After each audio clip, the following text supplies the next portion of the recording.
गुरुदेव भगवान की जय। बोलो सद्गुरु महाराज की जय। बोलो सर्व संतन की जय।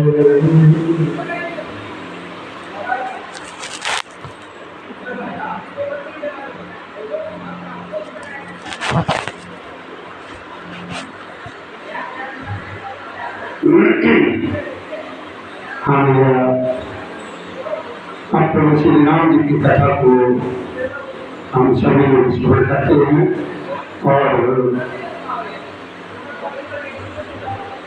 शांति के साथ सभी लोग अपना अपना स्थान ग्रहण करते हैं और प्रभु श्री राम जी की कथा को श्रवण करते हैं। हमारी तरफ से और हमारे शिव धाम आश्रम के सभी कार्यकर्ताओं और सभी संबंधित लोगों की तरफ से हमारे प्रभु श्री राम जी की कथा के श्रोता यानी बच्चों को आज की राम राम स्वीकार हो। जय श्री राधे, जय श्री कृष्ण, श्री कृष्ण गोविंद हरे मुरारी, हे नाथ नारायण दास वाले। तो कल देखिए प्रसंग चल रहा था, वहीं से कथा को श्रवण कराते हैं और कथा में प्रसंग ये चल रहा था कि माँ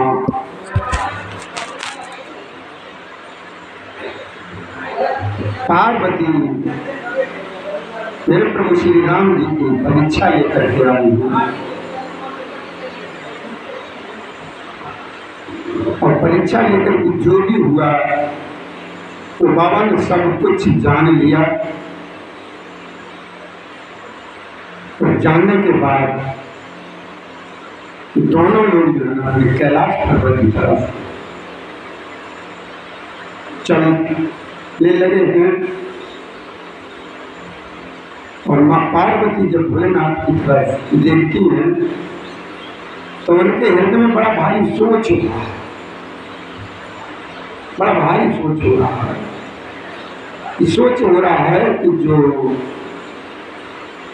हमने जो गलती की है, जो हमने किया है वो हमने गलत किया। उमा जी सोच रहे और सोच सोच कर इतनी चिंतित हो रही है कि उसका कोई वर्णन नहीं किया जा सकता। तो यही प्रश्न चल रहा था और ये इस समय रामचरितमानस पुराण में मेरे प्रभु श्री राम जी की बाल लीलाओं का वर्णन चल रहा है। ये बाल कांड चल रहा है। तो बाल कांड में ये बाबा भोलेनाथ और मैया पार्वती जी के दोनों के बीच का ये प्रसंग चल रहा है। तो चलते चले जा रहे हैं, भोलेनाथ नंदी पे सवार हैं, माँ पार्वती जी हैं। तो कल हमने यहीं पर ड्राम बनाया था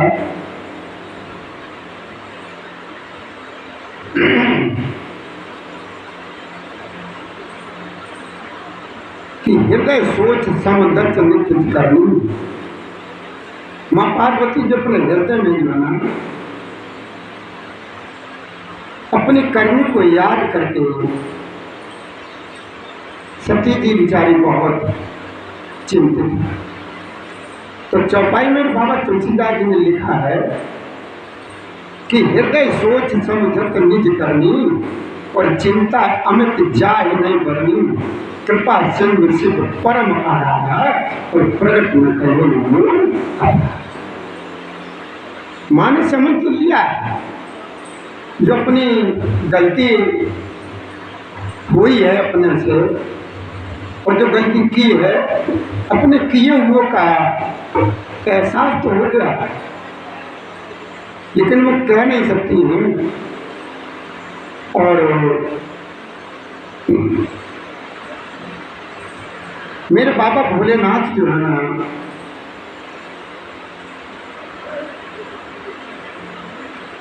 जो परम अथाह एक समुद्र के समान यानी सागर है, तो इससे वो प्रकट रूप में, प्रत्यक्ष रूप में मां से कह भी नहीं सकते, मां के कह भी नहीं सकते। ये भी सोच रहे हैं कि उमा बिल्कुल पवित्र है, ये भी सोच रहे। भोलेनाथ का ये रुख जब मां पार्वती जी ने देखा है कि शंकर रुख अवलोक भवानी और प्रभु मोहि तजो हृदय अपनानी, निज यग समझ न कछु कह जाई और तपयवा युग पुर। पार्वती जी सब कुछ देख रही है, सब कुछ समझ रही है।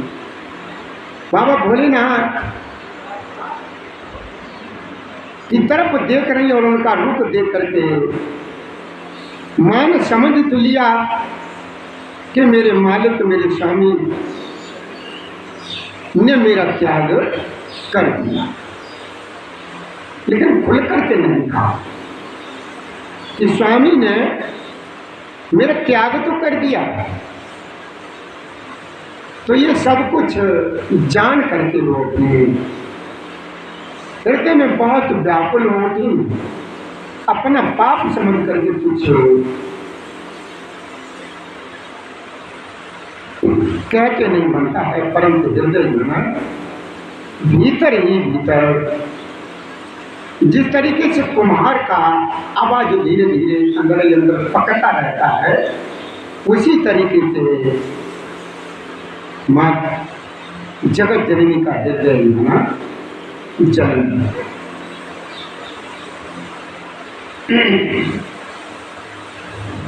कि वृक्ष के तू सत्य सती सचोच जान व्रत तू। अब भोलेनाथ ने भी समझ लिया, भोलेनाथ ने भी ये समझ लिया है कि इनको भी दुख है, इनको भी शंका। वृक्ष के तू शिवजी ने सती को चिंता युक्त जान करके उन्हें सुख देने के लिए सुंदर सुंदर बढ़िया बढ़िया अच्छी अच्छी कथाएं वर्णन करना प्रारंभ कर दिया। ताऊ जैसी राधे भोलेनाथ मुझे पार्वती का वो संदेह दे करके, दुख दे करके और दुख को भुलाने के लिए मेरे भोलेनाथ ने बढ़िया बढ़िया तरह तरह की अच्छी अच्छी कथाएं सुनाना जो है प्रारंभ किया। और इस प्रकार मार्ग में विविध प्रकार के इतिहासों को सुनाते हुए कहते हुए विश्वनाथ कैलाश जाओ। विश्वनाथ यानी सारे विश्व के नाम कहाँ पहुँच गए? अपने निज निवास, जहाँ पर मेरे भोलेनाथ का निवासी था, यानी कैलाश पर। तय पुन सम समुझ पन आपन और बैठे पट कर कमलासन, शंकर सहज स्वरूप संवारा और लाज समाधि अखंड अखंड, कोई सीमा नहीं कितने समय तक ये रहेंगे, कोई इसकी सीमा, बिल्कुल अखंड, कोई खंड नहीं, यानी कोई सीमा नहीं। वहां पर भोलेनाथ ने अपनी प्रतिज्ञा को याद करके एक बड़ के पेड़ के नीचे पद्मासन लगा करके भोलेनाथ बैठ गए और शिव जी ने अपना स्वाभाविक रूप जो है ना, राधे राधे राधे राधे राधे राधे राधे राधे राधे राधे राधे राधे, भोलेनाथ ने अपना स्वाभाविक रूप संभाला और उनकी अखंड और अपार समाधि लग गई। भोलेनाथ समाधि तोड़ गए, समाधि में लीन है कि सती बसन कैलाश तप। अब जो है ना माँ पार्वती कैलाश पर्वत पर बसेरा कर रही हैं और मन में बहुत सोच है, चिंतित है। मन मन को जान कछु युग सम दिवस से। सोच में है बिचारी माँ पार्वती जी, एक एक दिन युग के समान लगा। एक एक दिन जो है ना मैया को एक एक युग के समान लगा। सती बसाए कैलाश तब अधिक सोच मनमाए, और मर्म न को जान कछु युग सम दिवस।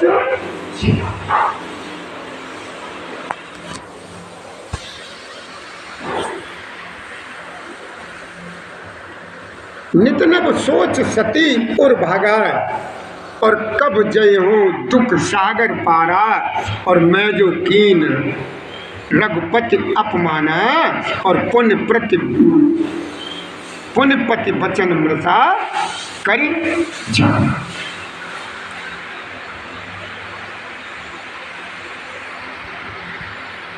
मां पार्वती जी क्या कह रही हैं कि नित नव सोच सती और कहते हैं हृदय को, उर्भारा कब जयो दुख सागर पारा, और मैं जो कीन रघुपति अपमाना, और पुण्यपति बचन मृषा करी जाना।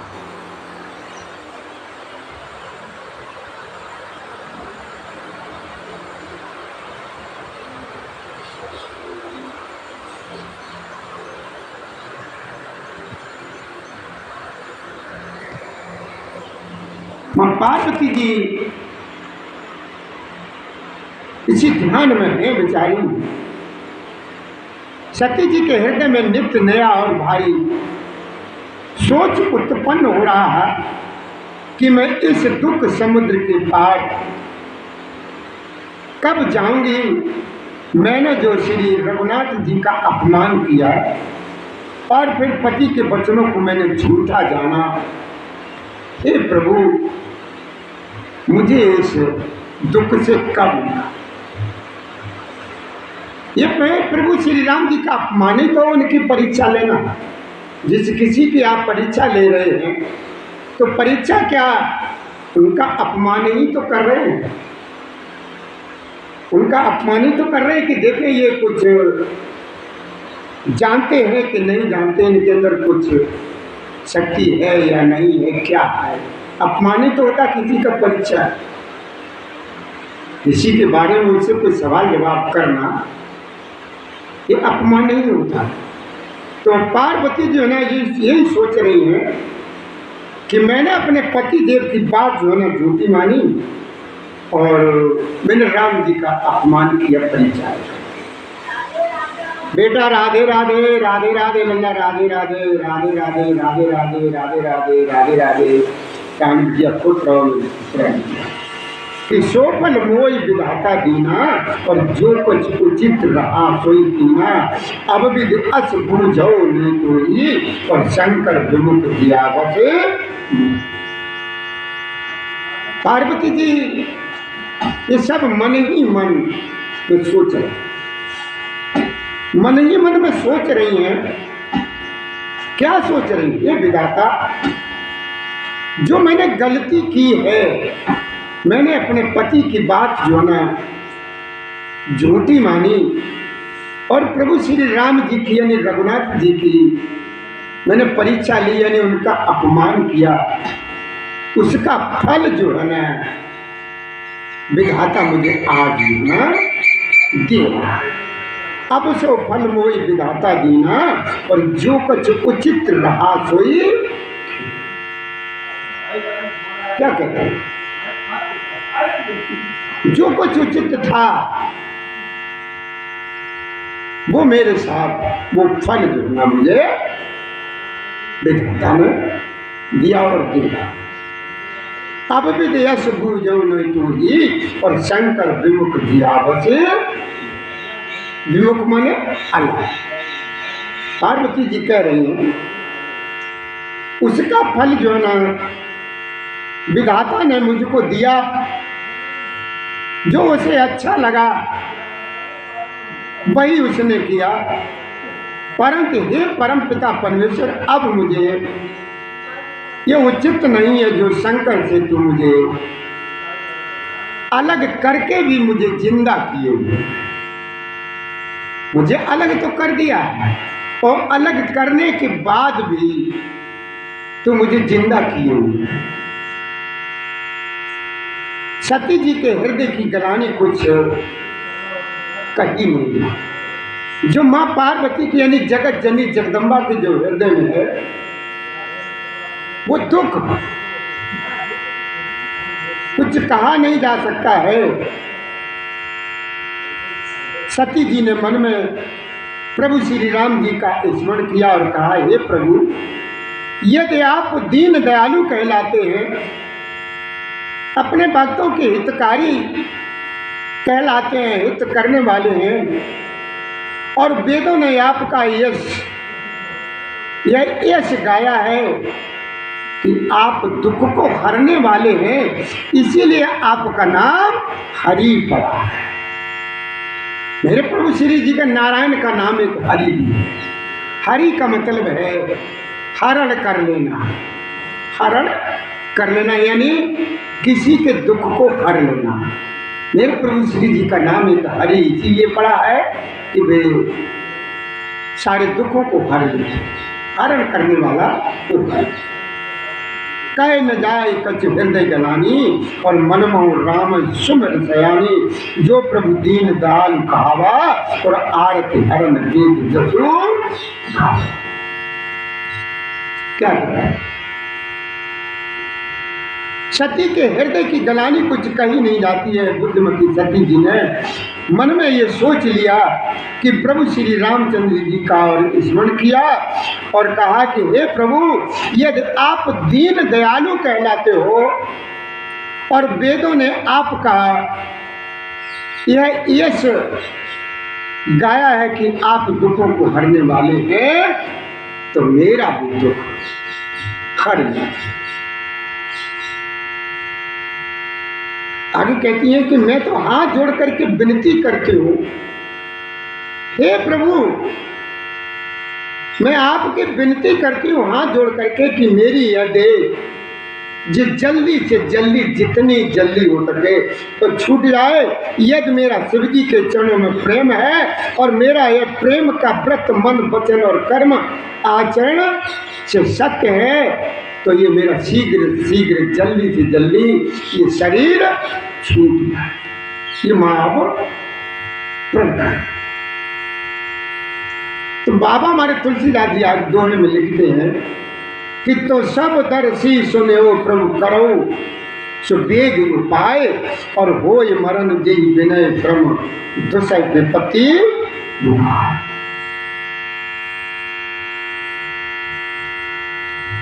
तो सती जी क्या कहती हैं? बाबा भोलेनाथ ने समझ तो लिया है, लेकिन अब वो समाधि में है। वो समाधि में समाधिस्थ है। माँ पार्वती जी है ना, अकेली है इस समय। भोलेनाथ हैं तो, लेकिन वो समाधि में है। तो विनती कर रहे हैं कि हे प्रभु, जैसे भी हो ये मेरा शरीर जो है ना अब छूट। तो हे सर्वदर्शी प्रभु सुनिए और शीघ्र हो उपाय कीजिए जिससे मेरा मरण हो और बिना इस परिश्रम यह पति परित्याग रूपी असा विपत्ति मेरी दूर हो जाए, दूर हो जाए। यह विद दुखत प्रजेश कुमारी, और अकथनीय दारुण दुख भारी। बीते सम्मत 87 और तजी समाधि शंभु। कितने वर्ष हो गए बाबा भोलेनाथ की समाधि लगे हुए।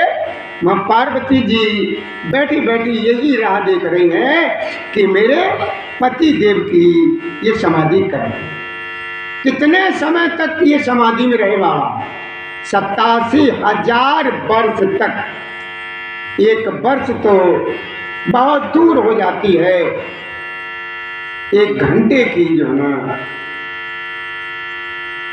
समय जो है ना बहुत बड़ा दुख में।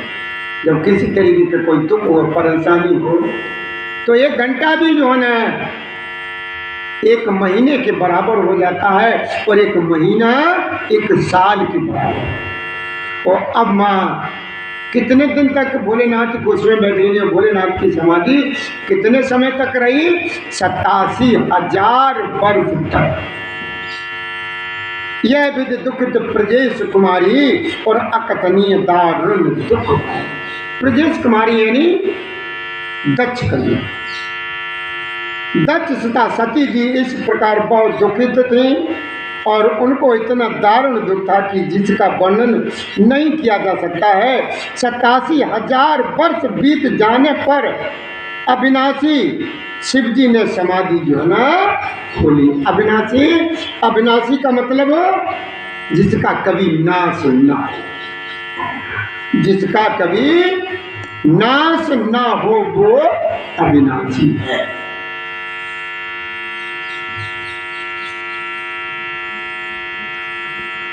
अब मेरे भोलेनाथ की समाधि जैसे ही खुली है तो पहला शब्द समाधि खुलते ही प्रभु श्री जी के मुख से, भोलेनाथ के मुख से राम निकला। क्या निकला? राम नाम शिव सुमिरन लागे, कि राम नाम शिव सुमिरन लागे, और जानो सती जगत पति जागे। जैसे ही बाबा भोलेनाथ की समाधि टूटी है और माँ पार्वती जी देख रही हैं, क्या सुन रही हैं, उधर भोलेनाथ की समाधि टूटी तो भोलेनाथ के मुखार बिंद से राम नाम जो है ना निकल गया। तो माँ पार्वती जी ने भोलेनाथ के चरणों में वंदन किया। जैसे माँ पार्वती जी ने भोलेनाथ के चरणों में वंदन किया तो तुरंत ही बाबा ने अपने सामने आसन दे दिया। अब देखना, बड़े ध्यान से सुनना, आसन किसको कहां पर दिया जाता है और किसकी कहां पर जगह होती है, किसकी जगह कहां पर होती है, किसको आसन कहां पर दिया जाता है, वो बड़े ध्यान से सुनना। कि लगे कहे न हर कथा रसाला, और दक्ष प्रजेश भये तेई काला, देखा विधि विचार सब लायक, और दक्ष कीन प्रजापति नायक।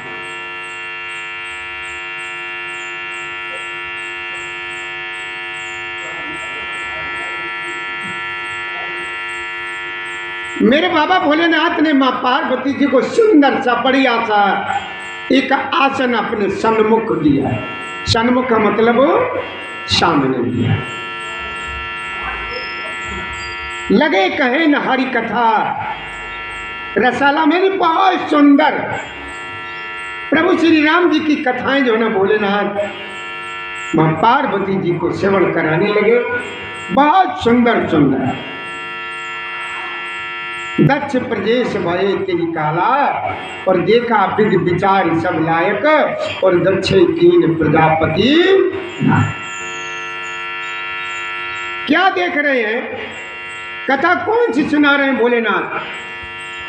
कथा सुना रहे हैं। उसी समय दक्ष प्रजापति हुए। ब्रह्मा जी ने सब प्रकार से योग देख समझ करके दक्ष को प्रजापतियों का नायक बना दिया। प्रजा का पालन पोषण करने वाले दक्ष को जो है ना क्या बना दिया? प्रजापति, यानी प्रजा का पालन पोषण करने वाला। दक्ष का मतलब समझ रहे हो आप? इनका दक्ष नाम क्यों रखा? महाराजा दक्ष। दक्ष का मतलब हर चीज में कुशल, हर काम में कुशल, हर एक उसमें कुशल, सब में दक्ष। युद्ध के मैदान में दक्ष, जनता की सेवा में दक्ष, आवभगत में, मान सम्मान में दक्ष, मतलब सब में कुशल। ऐसा कोई जगत में कार्य जिसमें उन्होंने दक्षता दान किया, सब में कुशल, हर काम में कुशल, इसलिए उनका नाम दक्ष रखा। और दक्ष को ये प्रजापति का ये जिम्मेदार किसने बनाया? ब्रह्मा जी ने। ये महाराज दक्ष जो है ना, ब्रह्मा जी के ही तो पुत्र हैं। बड़े अधिकार दक्ष जब पावा, अति अभिमान हृदय तबावा, नहीं को वश जन्मा जगमाही, और प्रभुता पाई जाय मद नारी।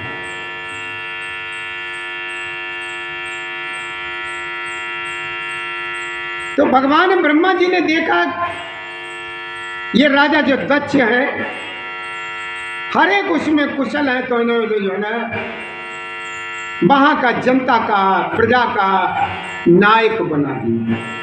क्या बना दिया? राजा बना दिया, नायक बना दिया कि प्रजा का पालन करो।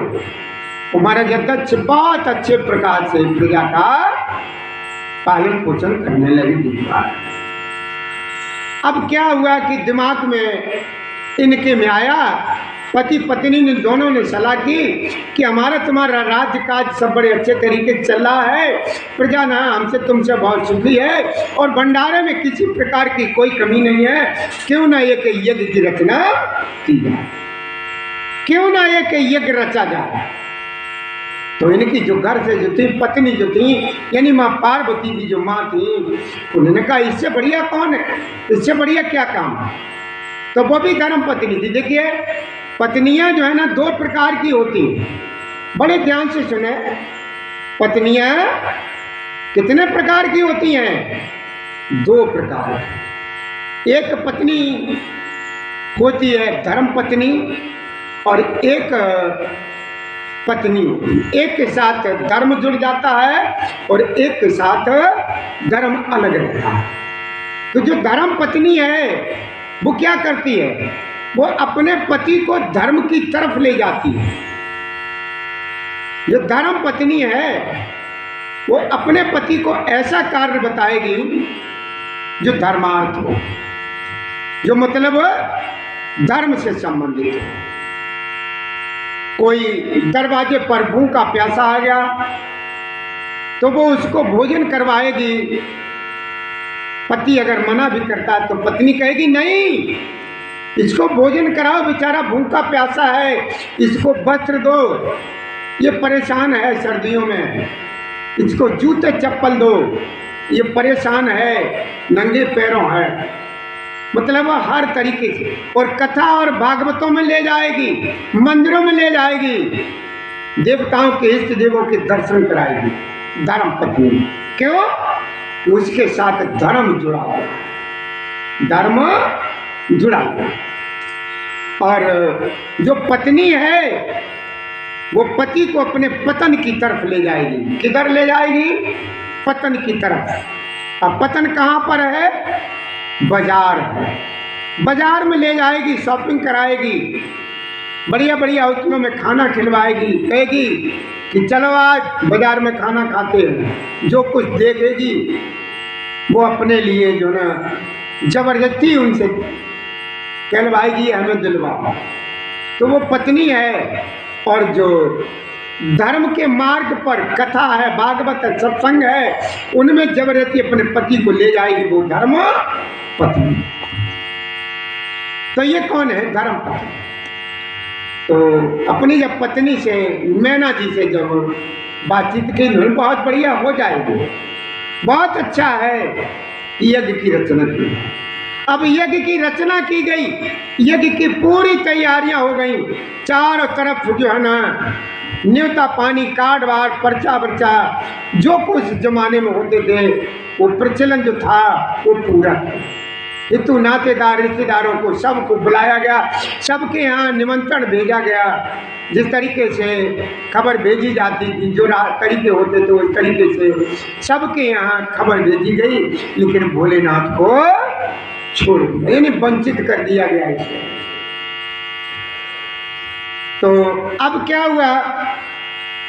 किन्नर नांग सिद्ध गंधर्वा और बंधु समेत चले सुर सर्वा, और विष्णु बिरंच महेश व्याई और चले सकल सुर जान बहाई।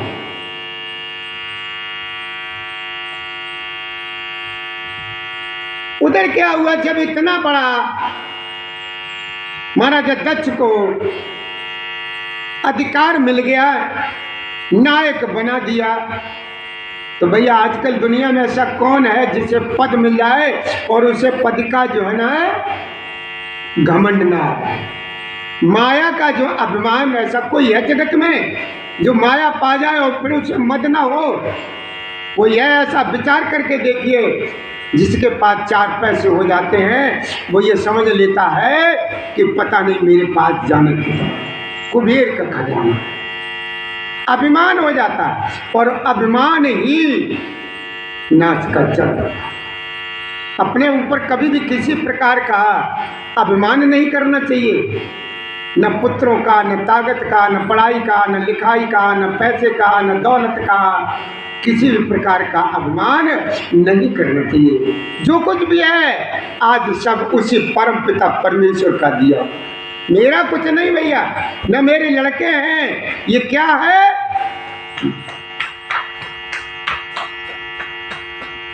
और हम अपने बच्चे को कुछ दे भी नहीं सकते। दे सकते हैं तो देने लायक अगर मेरे पास कोई चीज है तो वो है संस्कार। क्या है? संस्कार। तो अब क्या हुआ, महाराजा दक्ष जो है ना बहुत खुश हैं, मियाँ बीवी दोनों जने बहुत खुश हैं कि अब यज्ञ किया जाए। तो ऋषियों और मुनियों को बुला लिया गया कि दक्ष लिए मुनि बोल सब करन लगे बड़ याग, और नेवते साधन सकल सुर जे पावत मख। मख माने अपना अपना भाग। दक्ष ने सब मुनियों को बुला लिया और वे बड़ा यज्ञ करने लगे। जो देवता यज्ञ का भाग पाते हैं, दक्ष ने उन सबको बड़े आदर सहित जो ना निमंत्रण दे दिया, लेकिन भोलेनाथ को छोड़ दिया। ये भोलेनाथ को क्यों छोड़ा गया, इसका कारण क्या है कि भोलेनाथ को छोड़ दिया गया? जब यह यज्ञ का कार्यक्रम जो चल रहा था तो देखिए इसमें 3 लोग शामिल नहीं हुए थे, न महाराजा दक्ष के यज्ञ में न भोलेनाथ थे और न नारायण थे, न ब्रह्मा थे। ये लोग नहीं थे वहां। तो वहां पर उस समय उस यज्ञ में सबको निमंत्रण दिया गया और सब लोगों ने यज्ञ में आने की तैयारियां की। जिसके पास जो वाहन था, किसी के पास स्कॉर्पियो हो तो किसी के पास क्रेटा है, किसी के पास कुछ है। जिसके पास जो साधन था वो अपनी अपनी सवारियों से चलने की तैयारी में लग गया। किन्नर नाग सिद्ध गंधर्वा और बंधु समेत चले सुर सर्वा, विष्णु बिरंच महेश ब्याही और चले सकल सुर जान बना। दक्ष का निमंत्रण पाकर के किन्नर नाग सिद्ध गंधर्व और सब देवता अपनी अपनी स्त्रियों सहित यज्ञ में चले हैं। विष्णु ब्रह्मा और महादेव जी छोड़ करके सभी देवता अपना अपना विमान सजा करके यज्ञ के लिए प्रस्थान कर दिए। अब क्या हुआ कि सती जी अपने घर पर बैठी हुई थी, घर के दरवाजे पर अंदर बरामदे में बैठी हुई थी, और ऊपर से जो है ना विमान जा रहे थे। उन विमानों की आवाज सुनाई दे रही थी माँ पार्वती जी को। तो माँ ने निकल करके देखा कि विमान जो है ना बड़े अच्छे तरीके से सज करके पति पत्नी और उनके बच्चे भी सभी गुणगान करते हुए, गाना गाते हुए, प्रसन्न चित्त होते हुए वो जा रहे हैं। तो माँ ने पूछा अपने भोलेनाथ के, हे पतिदेव, हे भोलेनाथ, ये विमान जो ऊपर से जा रहे हैं सुंदर सुंदर गाना गाते हुए, भजन कीर्तन करते हुए, आकर के ये कहाँ जा रहे हैं? भोलेनाथ से पूछा है कि पूछे हो तब शिव कयो बखानी,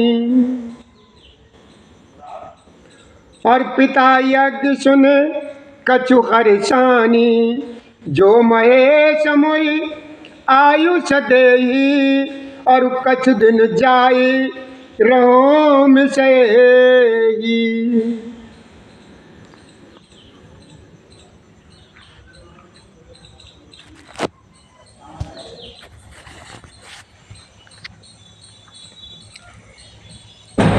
तो मां पार्वती जी ने भोलेनाथ से पूछा है, तो भोलेनाथ ने बताया। सती जी ने विमानों में देवताओं के जाने का कारण पूछा, तब शिव जी ने सब बातें बतलाई और पिता की यज्ञ की बात सुनकर के सती जी कुछ प्रसन्न हुई और सोचने लगी कि यदि महादेव जी यानी मेरे बाबा भोलेनाथ मुझे आज्ञा दे दें तो इसी बहाने कुछ दिन पिता के घर जाकर के रहे। हर बेटी की इच्छा होती है और हर बेटी के मायके में यानी पिता के घर, भाई के घर कोई कार्यक्रम जो चलता है तो बेटी जो है ना बड़े उत्साह के साथ, बड़ी प्रसन्नता के साथ वहां जाने की कोशिश करती है। सबसे ज्यादा हमारी बहनों और बेटियों को कब प्रसन्नता होती है? जब वो ये सुन लेती है कि हमारे मायके में मेरे पिता ने या मेरे भाई ने ये रचना की, यज्ञ की रचना की है, भागवत की है, कथा की है, जो भी की है, तो बहुत प्रसन्न होती। क्यों? कि इसी के बहाने से वो जो है ना अपने भाई से, अपनी भाभी से, अपनी माँ से, अपने पिता से, अपने कुटुंबियों से, अपनी सहेलियों से, अपने गांव वालों से, सबसे मिलेगी जाकर के। जय श्री राधे, जय श्री राधे, जय श्री राधे, जय श्री राधे। तो पार्वती जी बहुत प्रसन्न है इस समय, बहुत प्रसन्न है पार्वती कि पति पर त्याग हृदय दुख भारी और कयो न निज अपराध विचारी। बोली सती मनोहर बानी और भय संकोच प्रेम रस। मैं क्या मुझे बहुत खुश है। अरे भैया, हर कन्या, हर बिटिया, तुम चाहे उसे कुछ भी दिलवा लाओ, उससे उतनी प्रसन्न नहीं होगी। और जो कहीं ये सुन लेगी कि तुम्हारे पिताजी ने यज्ञ की रचना की है, तुम्हारे घर में शादी है, तुम्हारे भाई के घर में ऐसा है, तो बहन इतनी प्रसन्न हो जाती है कि उसकी प्रसन्नता का कोई ठिकाना नहीं। उसे आप अंदाजा नहीं लगा सकते हो कि ये बेटी जो है ना कितनी खुश है, इतनी खुश होती है, बहुत खुशी होती। सबसे ज्यादा बेटी को जो है ना खुशी होती है अपने मायके में जाने की। तैसी उन्हें खुशी है, तैसी जो है ना माँ पार्वती जी को खुशी। अब उनका हृदय जो है ना क्यों गड़बड़ है, क्यों उनके अंदर ये वो है कि क्योंकि उनके हृदय में पति द्वारा त्यागी जाने की बड़ा भारी दुख है, पर अपना अपराध वो समझ करके वो कुछ कह नहीं सकती थी। आखिर सती जी वह संकोच और प्रेम रस में सनी हुई। सती मनोहर वाणी से बोली। क्या बोली है? वही घर जाने के लिए, वही माँ पार्वती जी ने घर जाने के लिए क्या कहते हैं कि पिता भवन युत सब परम, जो प्रभु आयुष होई, तो मैं जाऊं कृपायतन सादर देखन सो। अब भोलेनाथ से माँ पार्वती जी कह रही कि हे भोलेनाथ, हे प्रभु, मेरे पिता के घर बहुत बड़ा उत्सव है, यदि आपकी इजाजत मिल जाए, आपकी आज्ञा हो तो हे कृपाधान में बड़े आदर के साथ उसे देखने के लिए चली जाऊं, देखने के लिए चली जाऊं। लेकिन भोलेनाथ बेचारे चुपचाप। क्या कहती हैं? कयो नीक मोरे मन भायो, और यह अनुचित नहीं नेबत पठावा, दक्ष सकल निज सुता बुलाई, और हमारे बैर तुमहु विष। तो भोलेनाथ ने क्या कहा कि देखो उमा, जो तुमने कहा वो हमें भी अच्छा लगा। तुमने अपने मायके जाने के लिए कहा, मुझे बहुत अच्छा लगा, लेकिन इसमें क्या है कि मेरे कारण तुम्हारे पिताजी ने तुम्हें भी छोड़ दिया, कि मेरे कारण। अरे जो कुछ भी था, गलती हुई थी, या जो कुछ भी हुआ था वो हमसे हुआ था, लेकिन बेटी ने तो नहीं कोई गलती की थी। बेटी को क्यों छोड़ दिया अपनी को? बेटी को क्यों छोड़ दिया? तो भोलेनाथ क्या कहते हैं कि कयोनी कमोरे मन भावा, यह अनुचित नहीं नेबत पठावा, दाच सकल निज सुता बुलाई, और हमरे बैर तुम बिसराई। अरे जो कुछ थी गलती थी, जो कुछ अपराध था वो हमसे हुआ था। तुमने मेरे कारण अपनी बेटी को क्यों छोड़ दिया? आकर के बेटी को तो बुलाना था। ये भोलेनाथ जो ना सोच रहे। अब उन्होंने गलती भी बताई है क्या अपनी, कि एक बार क्या हुआ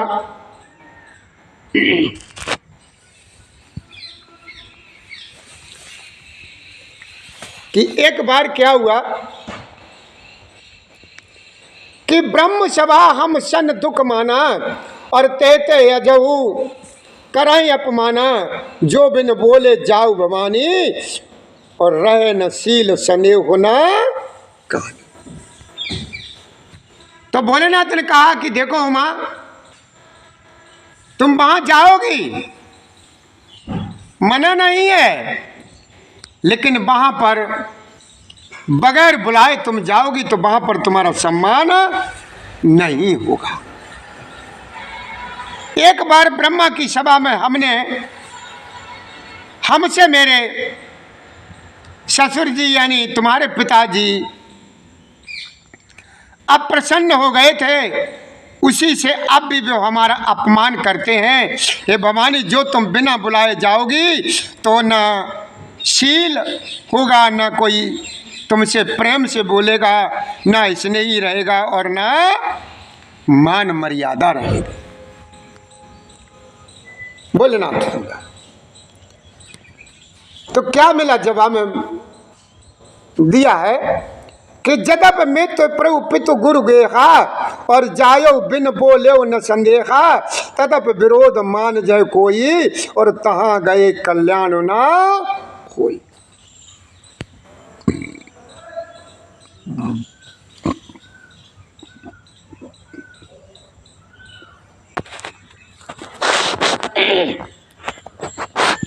क्या कहते हैं भोलेनाथ? यह तब इसमें संदेह नहीं है कि मित्र स्वामी पिता और गुरु के घर बिना बुलाए भी जाना चाहिए, तो भी जहां कोई विरोध मानता हो उसके घर जाने से कल्याण नहीं होता है। ऐसी जगह पर जाने से बगैर बुलाए, कहीं पर भी हो बगैर बुलाए जाने से कोई सम्मान नहीं करता। तो उन्होंने क्या कहा? यह तो इसमें संदेह नहीं है कि मित्र स्वामी पिता और गुरु के घर बिना बुलाए भी चले जाना चाहिए, लेकिन तो भी जहां कोई विरोध मानता हो उसके घर जाने से कल्याण जो ना नहीं होता है। बात अनेक शंभु समझावा, और भावी वसन ज्ञान और आवा, कहे प्रभु जाओ जो बिना ही बुलाए, और नहीं भले बात हमारे भाई।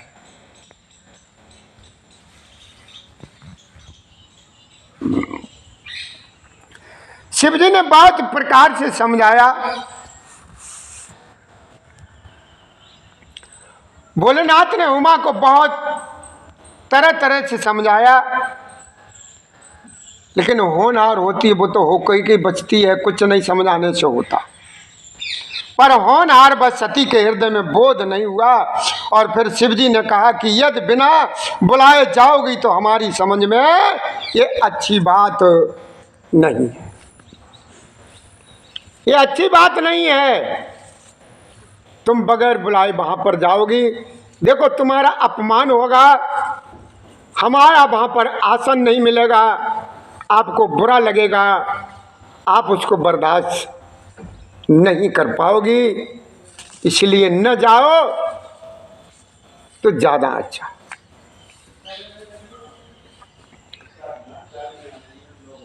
लेकिन तिरियाहट तो तिरियाहट, तिरियाहट तो तिरियाहट। शिव जी ने बहुत प्रकार से समझाया पर उमा जी नहीं मानी। तय देखा हर जतन बहु रहे न दक्ष कुमार, और दिए मुख्य गण संग तब विदा कीन त्रिपुरा। जब उमा जी, जब माँ पार्वती जी किसी भी प्रकार जब भोलेनाथ के समझाने से नहीं मानी है, तो भोलेनाथ ने उनके साथ बहुत से गढ़ दे दिए और जो ना उनको इजाजत प्रदान कर दी कि जाओ भैया। पार्वती जी चल दी, गई पार्वती जी, नहीं मानी। अब भैया इसी के साथ, इसी दोहे पर आज की कथा को हम यहीं पर विराम देते हैं। इससे आगे की कथा हम आप लोगों को कल श्रवण कराएंगे। और कथा को यहीं पर हमें विराम लगाने की इजाज़त दीजिए। हमारी तरफ से और हमारे शिवधाम आश्रम के सभी कार्यकर्ताओं की तरफ से, सभी लोगों की तरफ से हमारे प्रभु श्री राम जी की कथा के श्रोता यानी भक्तों को आज की राम राम स्वीकार हो। अगर भैया कथा सुनाते समय हमसे कोई जल्दी में कुछ बात कोई निकल जाए, कुछ न समझ में आए, तो हम कहीं पर भी मिले हमसे पूछ लेना, हम आपका संदेह दूर करेंगे। हर तरीके से प्रयास करेंगे कि आपका संदेह दूर हो जाए। तो इसी के साथ कथा में हम विराम लगाते हैं। जय श्री राधे, जय श्री कृष्ण गोविंद हरे मुरारी, हे नाथ नारायण वासुदेवाय नमः। श्री राधे, श्री राधे, श्री राधे। इस कथा को श्रवण करने के लिए भैया इस वीडियो को सब्सक्राइब करें, बेल आइकन को दबा दीजिए और इसे आगे बढ़ाइए, जिससे हमारे यहाँ शिवधाम आश्रम से जो कथाएं आपको सुनाई जाएं तो आपके पास तुरंत पहुँचें और पहले पहुँच जाए। इसी के साथ हमें इजाज़त दीजिए। जय श्री राधे, जय श्री कृष्ण गोविंद हरि मुरारी, हे नाथ नारायण वासुदेवाय नमः। श्री राधे।